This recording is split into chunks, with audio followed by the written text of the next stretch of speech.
Welcome everyone to the Moisky News for August the 2nd, 2021. As it has been 2 months since I last spoke of her, I thought we should address a recent controversy concerning Nicola Sturgeon, which, to be honest, coupled with a whole plethora of other problems that have arisen, understandably leads to trends like #ResignSturgeon, lasting for approximately 2 days.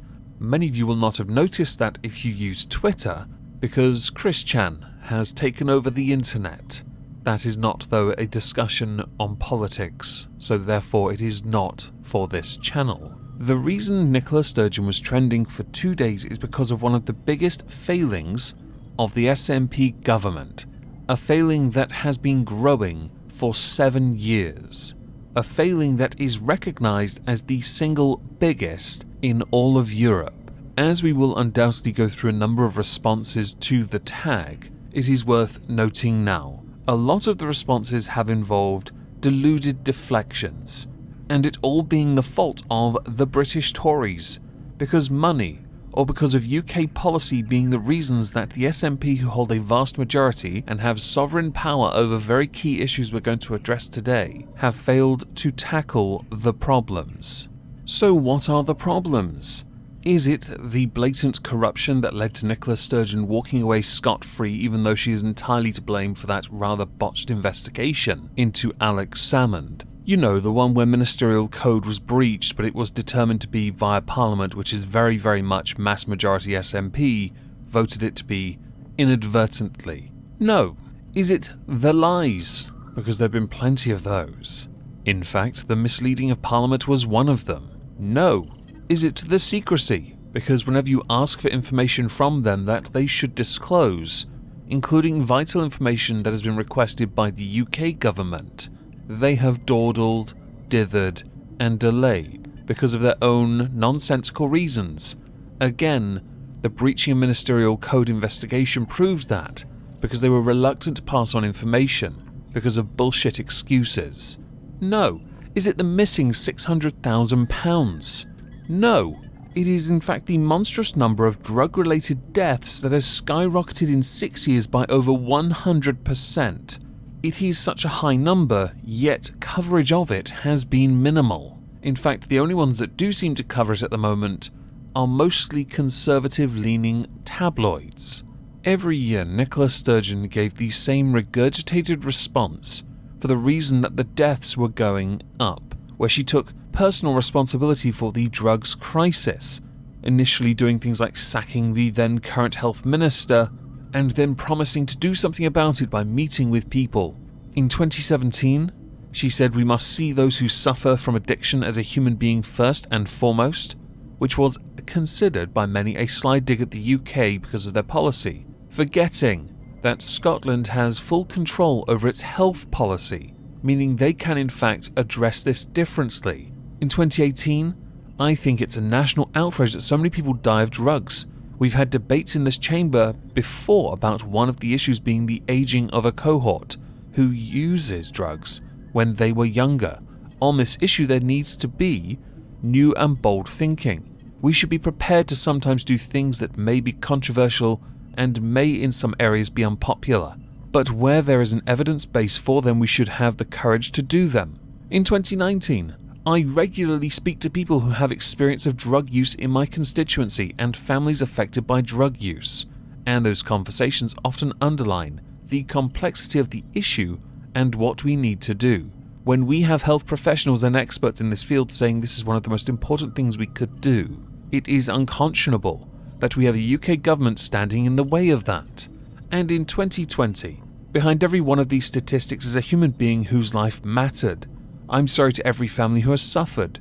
The fact that this is complex and difficult is not an excuse. Oh, and because I did leave one out, which is 2021, the number of lives lost to drugs is unacceptable. Each one is a human tragedy. Today my thoughts are with every family who has lost a loved one. I am sorry for the loss you have suffered. However, I know that what is required from the Scottish Government isn't words but action to prevent people dying. and that is what we are determined to deliver. Would you all like a fun fact? The fun fact is, in 2019, First Minister Nicola Sturgeon sat down with Peter Adam-Smith, an ITV News Scotland correspondent, and over a 3-minute video that they have shared to Twitter, he grilled her over this. And the gist of it was, I have met with lots of people who are experts in this field trying to work out a way forward. It is entirely the fault of the Tories for treating drug use as a criminal problem, and of course the best one, I can't handle pressure when a correspondent really puts me on the spot, because he really did hammer her, and at no point could she actually answer this because she cut spending. She cut spending by £15 million in this area, then went on to claim that they've spent more and more and more every year. I'm sure someone's going to notice this doesn't quite add up, which is typical of a Scottish nationalist policy. The economics are non-existent, but then when it goes awry, blame the English Tories. I mentioned in some of the responses that people did deflect. I'd like to now present Exhibit A, NHS activist RN. So hashtag resign Sturgeon is trending, which frankly I find ridiculous considering the way she handled the pandemic in Scotland. I feel she showed tremendous leadership at a time when Bojo and his cronies were treating us all like cannon fodder. For the sake of it, Nicola Sturgeon's policy for the pandemic was to hear what the government of the UK said they were going to do, and then immediately announce they were going to do it first, which is what they've done in every single instance except for unlocking. And it is a deflection away from why Nicola Sturgeon was trending. You are focusing on coronavirus when the issue is drug-related deaths, which I'm almost certain someone will have undoubtedly tied into coronavirus with those vaccines. But in the context of this, it is irrelevant. It is a deflection. Focus on the issue at hand and address that problem. Don't say it's the fault of the UK government for treating it as a criminal issue. Scotland has a fully devolved health policy power, meaning they can treat it differently. But, as is the case with a lot of things in Scotland right now, it is falling apart, which makes this tweet complete and utter cope.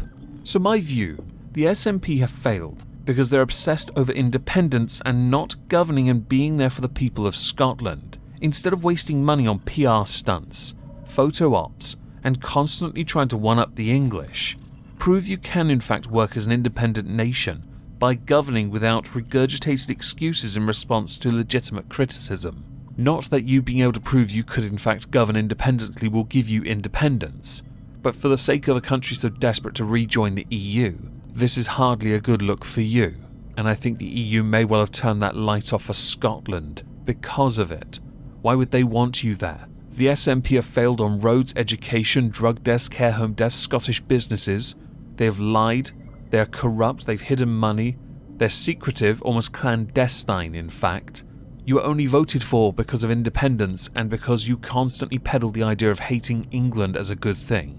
And in before the inevitable comment comes up, if you made it this far, and your response is, "Oh, you're just making it easier for people in Scotland to vote for SNP," you're just telling me how stupid the Scottish people are. And if you can't take a little criticism from across a border, legit criticism about a massive failing by the SNP that has grown year after year after year for 7 years, then you are just as bad if not worse than the people that vote for the SNP blindly.